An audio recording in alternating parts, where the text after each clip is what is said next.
Usa ka pagtuo, usa ka tingog, usa ka katawhan.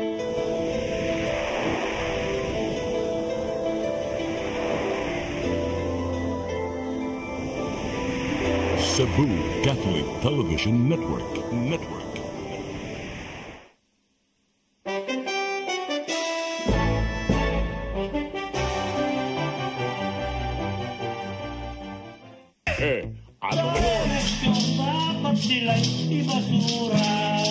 Is it a financial company? Is it an insurance company? Is it a private corporation that at the end of the year, lalo kang nagkakapera. Yeah, we are proud na meron tayong 89 billion na reserve fund. Pagmamalaki natin, ng savings natin, 89 billion. Mr. Ledesma, ako po ay matagal na rin po sa public service. Gaya ng presiding officer, nag-mayor po ako. Ayoko ng illegal. As an LGU, nag-mayor din si Senator Tolentino, yung pondo po namin pang ospital or for social services at the end of the year, dapat inuubos yan. Paano kung kikita niyan? Kasi pag may savings ka, ibig sabihin, you're a failure. Ang daming naghihirap ang bumili ng gamot, nakapila. Sus Mariosip naman, no? Ang laki-laki ng savings mo, hindi mo ginamit. Parang mali rin ata to pin the blame fully on me. Parang galit ka. Kasi again, ulitin ko po, diba? Itong pera na to, it was piling up through the years. Hindi naman, kulit mo! Hindi naman, this is all accumulated through a long period of time. Hindi naman pagkapasok ko, tsaka lahat, diba? So I think it's wrong to point the finger at me. Para mabawasan ang kasalanan mo. But Mr. President, just to clarify, sabi mo, wag ikaw ituturo. But sino ituturo namin? Mr. President. Ba dapat leadership to? Yes. May I remind our resource persons, especially since we have suspended the rules, to temper the responses with an iota of humility and perhaps answer correctly the questions being propounded by a member of this chamber, so that we can have a semblance of sincere discussions here, engagement with a member of this chamber, Mr. President. Just a gentle reminder to our resource person. Ano ngayon? Napapanahong mga isyu. Bubusisiin dito lang sa Ano Ngayon? Kasama ang makulit pero mababait na tandem Nino Bonito at Chonky Bench. We wish you na matatalo sa kagaguhan ninyo. Shoutout muna sa followers natin, Idol. Paano ba sila magsusubscribe? Hey, please subscribe and follow our channel and pages. Dyan sa FB, Ano Ngayon, at Sana All Talk Show. Yan. Sa TikTok naman, at saka sa YouTube, Ano Ngayon. Yun po. Yan. Thank you.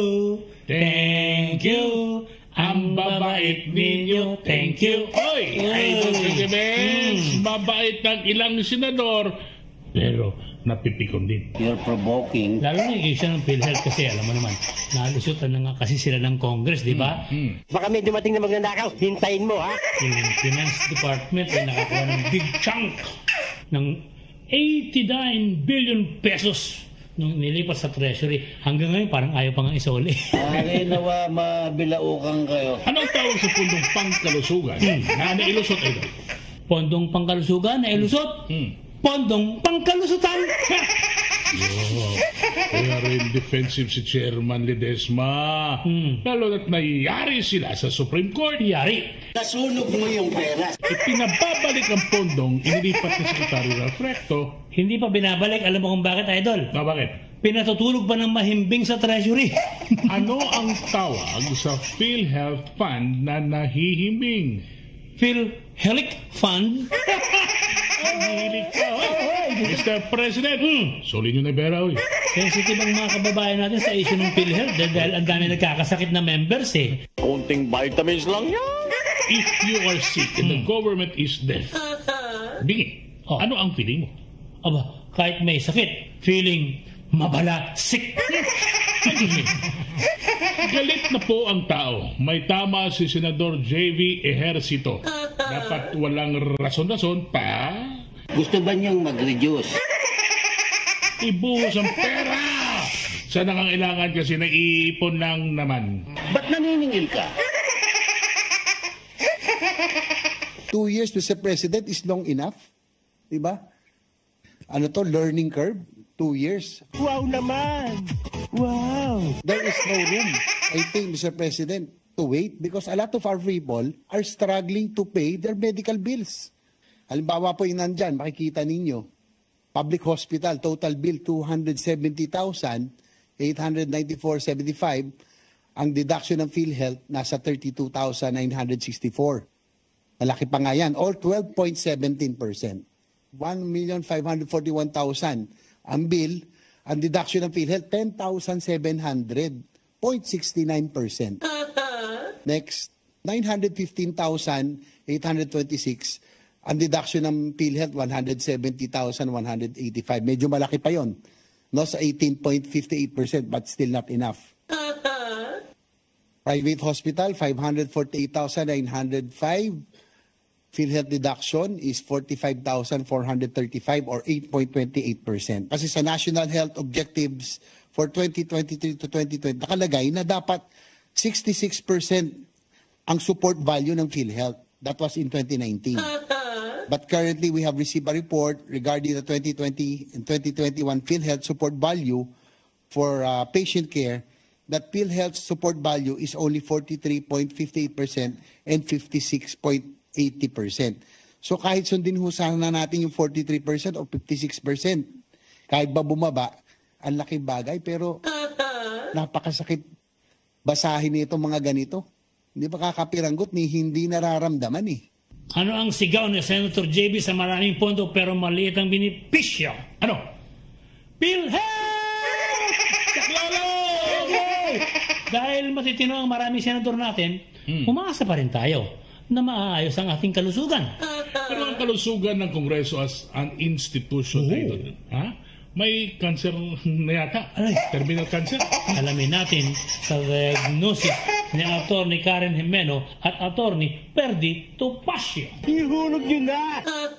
This Quadcom, what started it is really supposedly a hearing in aid of legislation, which is what the Congress is supposed to do if they were to exercise their powers under the Constitution.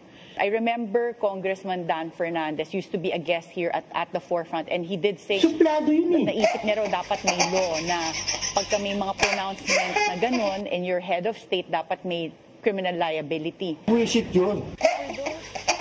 That are listening here, for example, kung magkaroon nga ng ganung klaseng batas, would that have any effect on actions that have already been done by former President Duterte in saying those statements? Are you kidding? First of all, we all know that laws, especially penal laws, are prospective in application unless they are favorable to the accused. Meaning prospective, it applies to the future, hindi pwedeng retroactive. Yes, hindi pwedeng pabalik. Ano? Number two, si Attorney Google, si Dan Fernandez, is of course, again, incorrect in saying that such pronouncements should be made the subject of criminal liability. There is a principle of executive prerogative wherein presidents, in the exercise of their sovereign functions as chief executive, cannot be sued for anything that happens in the exercise of thereof during their office. Otherwise,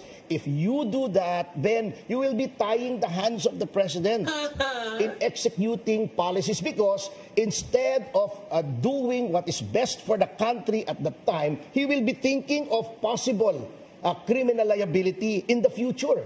You will make the president inutile with respect to EJK. I'm sorry to say that after having read the proposed bill, it does not say anything new. For instance, they define EJK, but extrajudicial killing, etc., etc. But every killing is extrajudicial unless there is a death penalty and the courts impose the death penalty. If I kill Dan Fernandez now, that would be extrajudicial killing in the loose sense of the word. And then they say that if in the event of an EJK, the penalty should be the maximum, reclusion perpetua. That is already covered by the revised penal code. For instance, for murders, right? Yeah, murder. For instance, they say there is a reward system. But a homicide is qualified to murder if it is done in consideration of a price, reward, or promise. A murder is aggravated, a killing is aggravated by the fact that it is committed by a public official. So it's useless. Nothing in that proposed bill says anything new. So it's like the old saying that the mountain labored and brought forth a mouse. That's a very deep analogy. Agoy, naghirap ang bundok buntis sa pag-iri para ang iaanak lang pala, bubuwit na daga. Nakakatawa si Atty. Topacio pero nakakainis ang Quad Committee. Oo, aksaya ng pera tsaka panahon. Pabida raw kasi. It is already there. The laws are already there. I think they made the proposed bill just to be able to say to the people, look, we came out with something. In the words of the Gen Zers, may masabi lang. They even put in the proposed bill the creation of a commission for victims of EJKs. That is adding another layer to the bureaucracy because the courts are sufficiently competent to award damages to the families of victims of murder or parricide or any other kind of killing. Well, so do you think that there would be some value to not allowing television coverage of the Quadcom hearings so that some representatives of Congress will not be incentivized to try to get airtime? Well, I wish, but they will not allow that, of course, because they're using this platform not in aid of legislation, but in aid of re-election, and as a platform to demonize their political opponents. So hindi po sila papayag. I mean, these people, Dan Fernandez, Benny Abante, Jinky Luistro, all of these people were political non-entities before the Quadcom hearing started. Now, everyone knows them. But I'm telling them there is a difference between being nationally known and being nationally derided. And I think they are the latter. Ano ngayon? Hindi ba lang kinukutsa? Sikat naman sa buong bansa. Kung hindi matalinong resource person si PRD, ang kasikatan nila ay makakapanloko pa ng mga botante. Kaso, lumubog nga sila sa sarili nilang kumunoy. Ang expected na crocodile harm from the crocodile farm, walang kagat. Nalagas ang pangil. Puro nga. Karamihan walang alam sa batas. Ano ang tawag sa bobong congressman?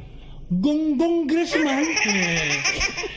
Ay, naku po. Taga saan ang congressman mo? Taga Cameron, the representative. Aray! Obvious talaga na ginagapang ng lower house na ma-involve ang ICC idol sa EJK hearing nila. Gumagapang. Ibig sabihin, ang lower house ay naging lower house. Ano ang dapat na trabaho pala ng mga congressman? Ano? Legislature. Ano ngayon ang trabaho ng Congress? Ano? Legislature. Sila ang matutorture yan sa 2025 elections. Nako.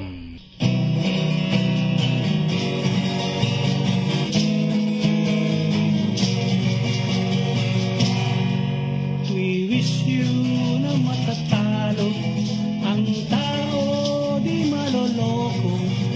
We wish you na matatalo sa kagaguhan ninyo. Budhin yung maitim, makakarma rin. Bad tidings ang New Year sa mga quad members. We wish you na matatalo ang tao di maloloko. We wish you na matatalo sa kagaguhan ninyo. Ano ngayon? Kung matalo, nakaipon na lang pangritiro. Ano ngayon? Agoy! Ano ngayon? Ano ngayon? Ano ngayon? Napapanahong mga isyu. Bubusisiin dito lang sa Ano Ngayon? Kasama ang makulit pero mababait na tandem ni Bonito at Chonky Bench. We wish you na matatalo sa kagaguhan ninyo.